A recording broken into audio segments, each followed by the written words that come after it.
నమస్తే అండి. యూట్యూబ్ ప్రేక్షకులకు నా యొక్క నమస్కారాలు. ఈ మరుగుమందు చూసారా అండి? మరుగుమందులో రెండు రకాలు ఉంటాయి. మనకు ఒకటి వచ్చేసి తినే తాగే దాంట్లో పెట్టేది, అంటే అది కడుపుకు పెట్టేదన్నమాట. అది మనం అన్నంలో, కూరలో, చికెన్లో, మటన్లో, జ్యూస్లో, స్వీట్లో, కూల్ డ్రింక్లో అది పెట్టచ్చు. అంటే తినే తాగే దాంట్లో పెట్టాలి, అది కడుపుకు పెట్టేది వస్తుంది. ఇక రెండోది మనకు బట్టలకు, చెప్పులకు, తలకు, వంటికి ఏదో ఒక భాగాన పూసే మరుగుమందు వస్తుంది అనమాట.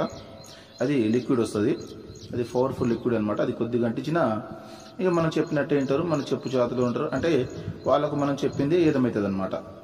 దీంతో పాటు వశీకరణ పూజ కూడా చేస్తానండి.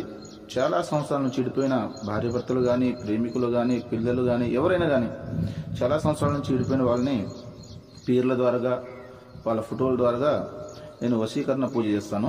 వశీకరణ పూజ చేసి వాళ్ళని దగ్గర చేస్తాను. నాకు చాలామంది చెప్పారు, గురుగారు వాళ్ళ కాడ వీళ్ళ కాడ తీసుకుని